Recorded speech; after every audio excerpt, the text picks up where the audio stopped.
शिक्षण, लोकसंस्कृती आणि लोकसाहित्याचं स्फुल्लिंग चेतवणारा कार्यक्रम लोकजागर. लोकजागर. श्रोतेहो, आज लोकजागर या कार्यक्रमात उद्योजिका सीमा संतोष रोही, मुक्काम पोस्ट सिंदी बुजुर्ग, तालुका अचलपूर, जिल्हा अमरावती यांच्याशी स्नेहल ठाकरे यांनी केलेली बातचीत आपण ऐकणार आहात. या कार्यक्रमाचे सादरकर्ते आहेत आशिष गावंडे. श्रोते हो, इतिहास सांगतो आमच्या स्त्रीनेच शत्रू तुडवला. इतिहास सांगतो आमच्या स्त्रीनेच शत्रू तुडवला. लक्ष्मीबाईने झाशीचा किल्ला लढवला.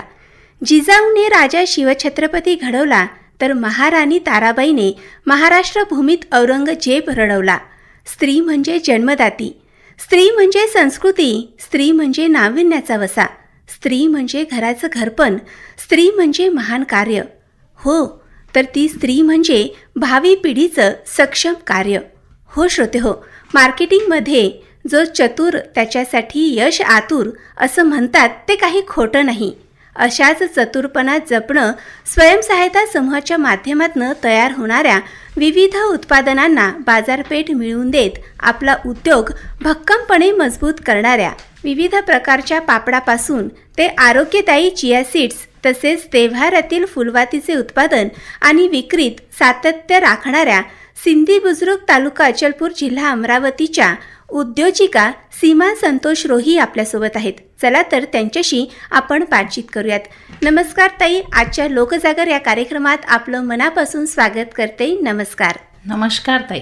ताई, आपण गेल्या अनेक वर्षापासून स्वयंसहायता गटाची सुरुवात केली आहे, तर ती नेमकी कशी झाली आणि त्या पाठीमागची प्रेरणा काय होती? मी बचत गटाची स्थापना केली. माझ्या शेतामध्ये मी चिया सीडची लागवड केली. अच्छा.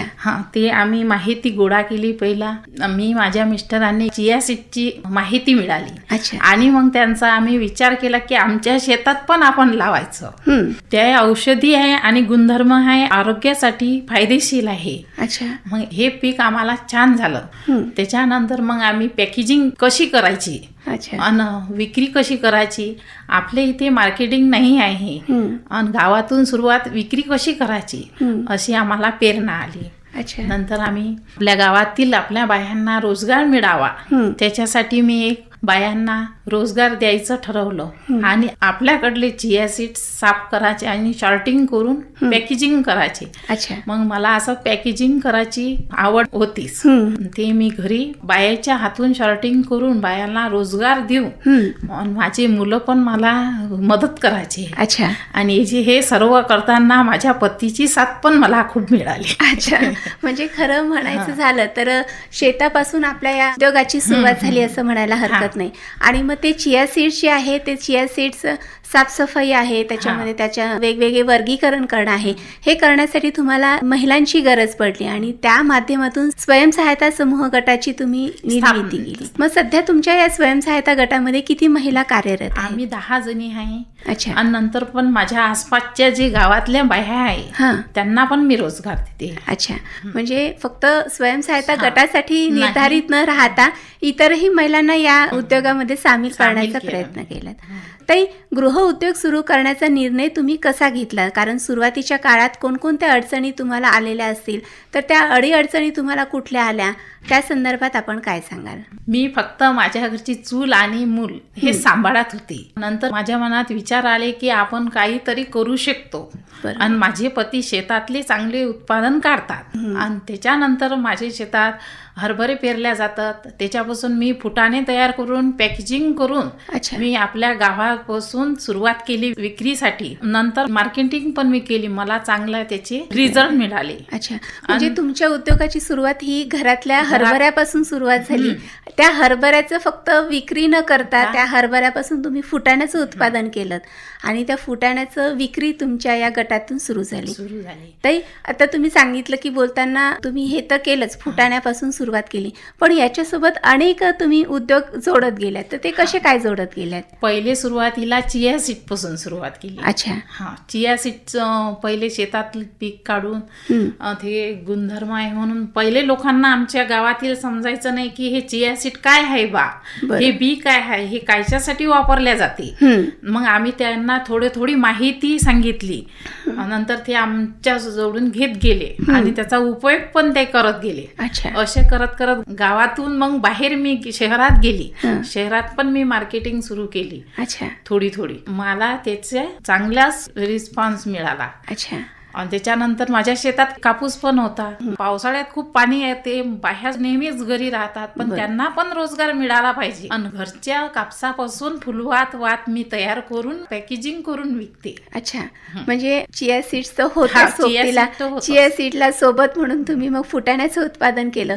आणि फुटाण्याला देखील काहीतरी सोबत असायला पाहिजे. परंतु इतर वेळेस जसं पावसाळा झाला, यावेळेस महिलांना काही रोजगार नसतो, म्हणून मग काहीतरी महिलांना देता येईल का, काहीतरी करता येईल का, म्हणून मग तुम्ही कॉटन पासून वाता आहेत, फुलवात आहेत, याचं उत्पादन सुरू केलं. तसाच पण उन्हाळा आला. आता उन्हाळ्यात तिचा उद्योग माझ्यापाशी बाया म्हणायची तुझ्याकडे काय आहे बा. मी मग हळद विकणं सुरू केली. म्हणजे हळकुंड आणणे, बारीक करणे, पॅकेजिंग घरीच मी बनवली आणि लेबलिंग साठी मी माझं गृह उद्योग सुरू असं म्हणजे माझा ब्रँड बनवला. माझ्या बचत गटाची स्थापना केली. गुरुकृपा म्हणून मी नाव दिलं. माझ्या 10 जणीचा बचत गट आहे, त्यांना पण नाव दिलं. पण माझ्या जो उद्योगाची पॅकेजिंग करायचं माझं हे होतं ब्रँड बनवायचं, मी त्याला पण गुरुकृपा म्हणून नाव दिलं. त्याच्याच जवळून मग मी उन्हाळ्यात वड्या, कुरड्या, पापड, शेवड्या बायांना रोजगार देऊन मी हे पण चालू केलं त्याच्यासोबत. म्हणजे तिथंच न थांबता त्याला अजून उन्हाळ्यामध्ये काय करता येऊ शकते याचा विचार करून त्याचा देखील तुम्ही उपयोग करत गेल्या. ताई, खूप छान उपक्रम तुमचा होता. या उपक्रमासाठी सुरुवातीचं जे काही भांडवल लागतं किंवा त्याच्यासाठी प्रशिक्षण लागतं, कारण कुठलीही वस्तू तयार करणं म्हणजे कुठलं तरी नॉलेज आपल्याला असणं महत्त्वाचं राहतं. तसं महिला गृहिणी असल्या तर त्यांना त्या सगळ्या गोष्टींचं मार्गदर्शन तर राहतच, परंतु एखादी ठराविक वस्तू करण्यासाठी, एक ढाचा तयार करण्यासाठी त्याचं कुठलं तरी प्रशिक्षण घेणंही तेवढंच महत्त्वाचं राहतं. तर सुरुवातीला भांडवल आपल्याला या उद्योगासाठी किती लागलं, त्याचं प्रशिक्षण आपण कुठून घेतलं, याविषयी काय सांगाल? भांडवल मी स्वतःच घरून माझ्या पतीजवळून मी पैसे गोळा करून हे पैसे उद्योगाला लाविले. आणि जे आपले चिया सीड साफ करायचं होतं, शॉर्टिंग करायचं, त्याची माझ्याकडे मशीन उपलब्ध नसल्यामुळे मी बायाकडून रोजगार देऊन ते शॉर्टिंग करून घेतलं. शॉर्टिंग तर तुम्ही करून घेतलं, पण त्याचं जे तुम्ही सांगितलं की चिया सीड्सचा उपयोग वेगवेगळ्या पद्धतीने करता येऊ शकतं, पण मग ते पद्धत नेमकी काय होती? कारण लोकांना तर चिया सीड्स म्हणजे काय हेच माहिती नव्हतं. त्याचा उपयोग कशा पद्धतीने होतो, ते कशा पद्धतीने उपयोग करता येऊ शकतं, यासाठी तुम्ही काय मार्गदर्शन केलं लोकांना? मी त्यांना सांगितलं की त्याच्यामध्ये 18% फायबर आहे, ती वजन कमी होतं, चेहऱ्याला ग्लो येते, अशी माहिती देऊनच माझ्याकडून त्यांनी चिया सीड घेतलं. मग ते जेव्हा उत्पादन तुम्ही केल्यानंतर जेव्हा लोकांनी ते वापरणीत आणले वस्तू, तर तेव्हा त्यांचे रिझल्ट आपल्यापर्यंत कशा पद्धतीचे पोहोचले? माझ्या गावातून खूप रिझल्ट आले की कोणी सांगे 2 किलो वजन कमी झाले, कोणी सांगे 4 किलो वजन कमी झालं. असा मला रिझल्ट आला. खूप जणांनी असं विकत घेतलं आणि आता पण मला मागणी आहे चिया सीडची. कोणी पहिला 100 ग्राम मागत होते, 200 ग्राम मागत होते, 500 ग्राम मागत होते. आता डायरेक्ट मला कोणी 20 किलोची ऑर्डर देतात, कोणी 10 किलोची ऑर्डर देतात, अशी मागणी आहे. अरे वा. म्हणजे चिया सीड्समुळे आपलं वजन जे आहे हे वजन आपण कंट्रोलमध्ये ठेवू शकतो. मग ते जे आहे ते साधारणतः औषध कशा पद्धतीने घ्यायला पाहिजे याविषयी काय सांगाल? रात्रीचं चहाच्या चमचभर भिजू घालायचं. नंतर ते रातभर पाण्यात भिजू टाकून द्यायचं आणि सकाळी अंसापोटी घ्यायचं.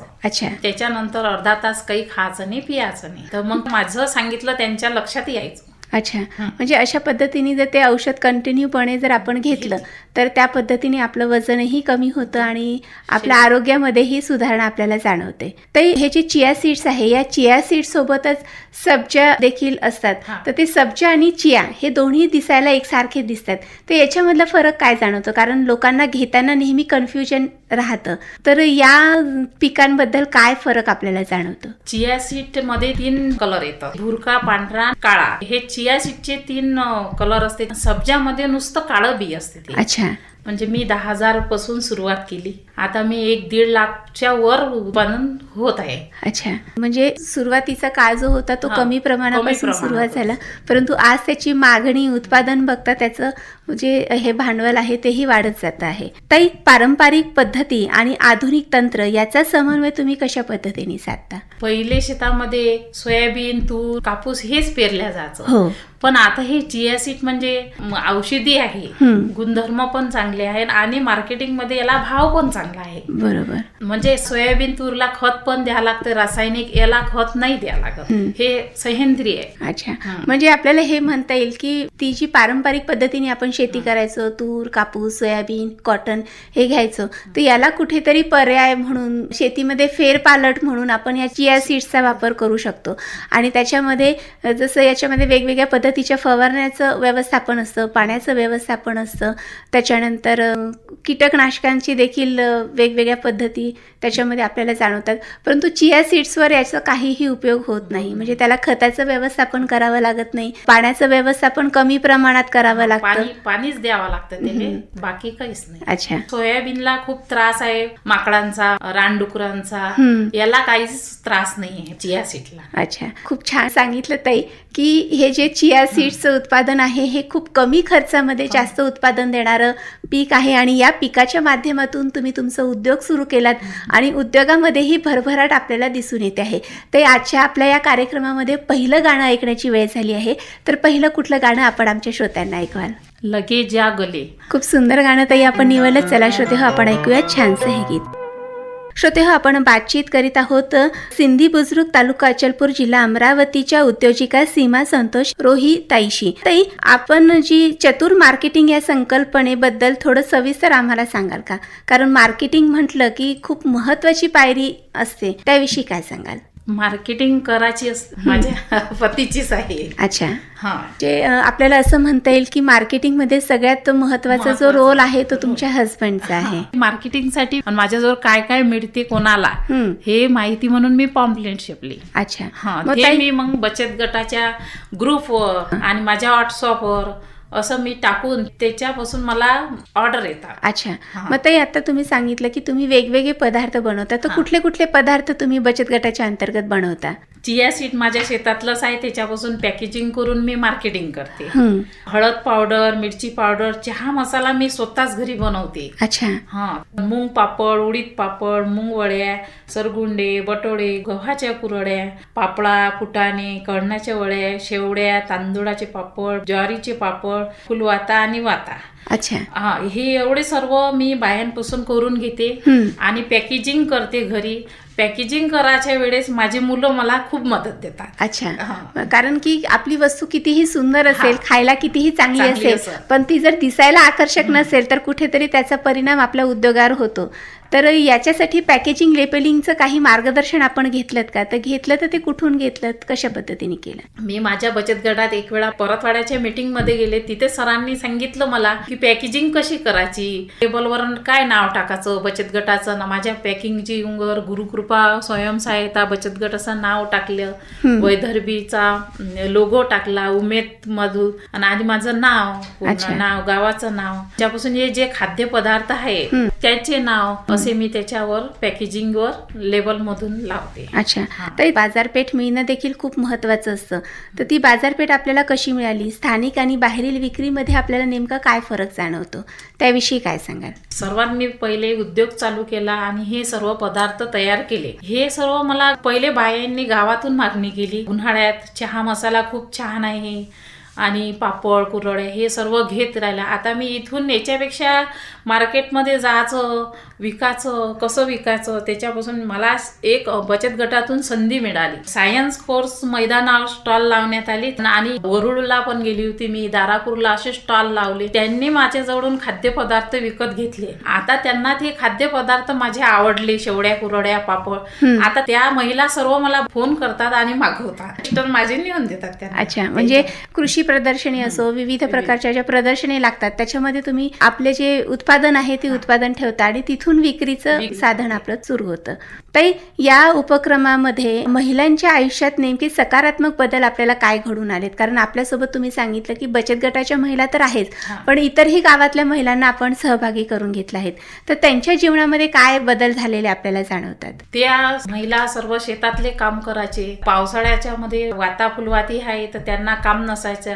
आता मी त्यांना रोजगार देते. त्यांची आर्थिक सुधारणा आहे. आमच्या ट्युशनची फी आहे, शाळेत मुलांची फी आहे, तर आम्ही रोजगार करून जसं मदत होत झाली पहा मला.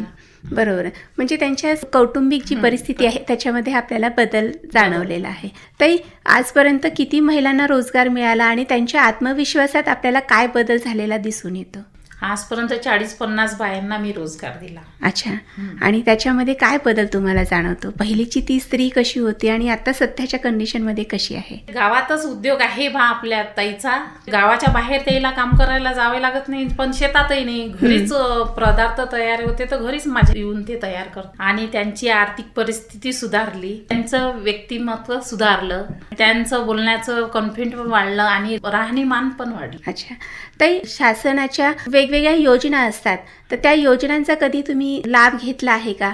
कोणत्या योजना तुमच्यासाठी उपयुक्त ठरल्या याविषयी आपण काय सांगाल? मी उद्योग सुरू केला, मला योजना मिळण्यासाठी आता प्रयत्न करत आहे. अच्छा. म्हणजे आतापर्यंत तुम्ही कुठल्याही शासनाच्या योजनेचा लाभ घेतला नाही. माझ्याकडलेच भांडवल घेऊन मी हा उद्योग सुरू केला, पण याच्या पुढे मला योजनेचा लाभ घ्यायचा आहे. अच्छा. सध्याच्या काळात तुम्हाला कोणती आव्हानं जाणवतात आणि त्यावर तुम्ही कोणते उपाय करण्यासाठी तत्पर आहात? माझ्या घरी जागेची पण अडचण येते मला, काटाची, पॅकेजिंग मशीनची, अशी पहिले खूप अडचणी होते. आता मी ते एक वस्तू जमा केली. अच्छा. काटा घेतला. पहिले खाद्यपदार्थ वजन करायचं त्याला पहिले काट्यावर मोजूनच पॅकेजिंग करावं लागते. बरोबर. मला काट्याची अडचण होती, ते पण माझ्या पतीने मला आणून दिली. कारण पॅकेजिंगची मशीन हे नाही, मला हे पाहिजे. त्याच्यानंतर पॉलिथिन लागतात, गावात मिळत नाही, गावाच्या बाहेरून आणावं लागतं. कारण कुठलेही प्रोडक्ट जेव्हा क्वांटिटीमध्ये आपण आणतो तेव्हा पैशांमध्ये देखील बचत होते आणि तेवढंच आपली जी खाद्यपदार्थाची किंमत आहे ती देखील कमी प्रमाणात आपल्याला ठेवता येते. तर आपल्या या कार्यक्रमामध्ये दुसरं गाणं ऐकण्याची वेळ झाली आहे, तर दुसरं कुठलं गाणं आपण आमच्या श्रोत्यांना ऐकवाल? स्वर्ग हा नवा. खूप सुंदर गाणं ते आपण निवडलं. चला श्रोते हो, आपण ऐकूया छानसं ही. एकीचे बळ तुकीचे फळ या माहितीप्रमाणे आम्ही सर्व मिळूनच एक प्रवास यशस्वी केला. मी एकटी पुढे नाही गेली, तर माझ्यासोबत अनेक महिला पुढे गेल्या. पुढे नेण्याची मी प्रयत्न करत आहे. आज मला अभिमान वाटतो की 2 मुलाची आई आणि एक साधी गृहिणी म्हणून मी सुरू झाले. या प्रवासात आता अनेक महिलांसाठी प्रेरणादायक ठरतो आहे. नारी शक्तीची संधी मिळाली तर मी स्वतःसोबतच सामाजिकही पुढे नेते. माझ्या या यशामागे माझ्या पतीची साथ, कुटुंबाचा विश्वास हमीच आहे. उद्योजनाचा हा प्रवास मला शिकवते की स्वप्न पहा, नेहमी मेहनत करा आणि स्वप्नावर विश्वास ठेवा, यश नक्की मिळेल.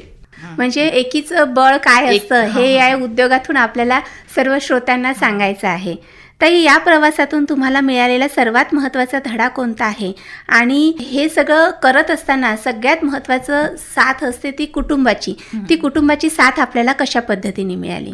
माझ्या कुटुंबाची खूप साथ आहे आणि माझ्या पाठीशी उभा राहणारे जोडीदार ते माझे पती आहे. त्यांचे नाव संतोष ज्ञानेश्वर रोही. स्त्री आकाशाला गवसणी घालू शकते. स्वावलंबाची सुरुवात घरातूनच होते. ताई, मला आपल्याला हेच विचारायचं वाटेल की कार्यक्रमाची वेळ होते आहे, तर आकाशवाणी ऐकणाऱ्या या सर्व महिलांना, श्रोत्यांना आपण काय आवाहन कराल? सर्व श्रोत्यांना माझा एकच आव्हान आहे की एक बाई सर्व काही करू शकते आणि तुम्ही पण तुमच्या पायावर उभे राहा. 10 बाया जमा मिळून आपण एक चांगला उद्योग करू शकतो. नक्कीच ताई, खूप छान सांगितलं.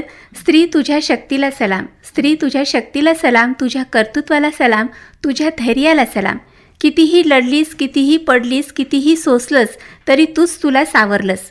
नाती सांभाळून पिढी जपणारी तू, घरातलं काम सांभाळून घर जपणारी तू, घर सांभाळून घर चालवणाऱ्यालाही जपणारी तू, प्रत्येक पिढीला एक आदर्श देणारी तू. स्त्री तुझ्या जन्माला सलाम, स्त्री तुझ्या कार्याला सलाम, तुझ्या कार्याला सलाम. तुमच्या या जे स्वयंसहायता बचत गटाच्या अंतर्गत हे जे काही तुम्ही उद्योग करत आहात, या उद्योगाला खरंच काही आमचा सलाम आहे.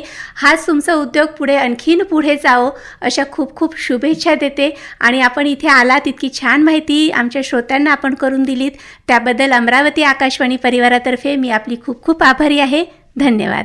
श्रोतेहो, आत्ताच आपण लोकजागर या कार्यक्रमात सीमा संतोष रोही, उद्योजिका, मुक्काम पोस्ट सिंधी बुजुर्ग, तालुका अचलपूर, जिल्हा अमरावती यांच्याशी स्नेहल ठाकरे यांनी केलेली बातचीत ऐकलीत.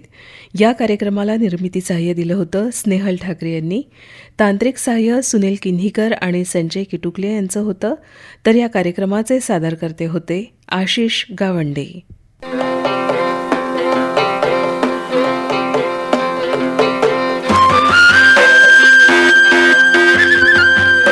लोकशिक्षण, लोकसंस्कृती आणि लोकसाहित्याचं स्फुल्लिंग चेतवणारा कार्यक्रम लोकजागर. लोकजागर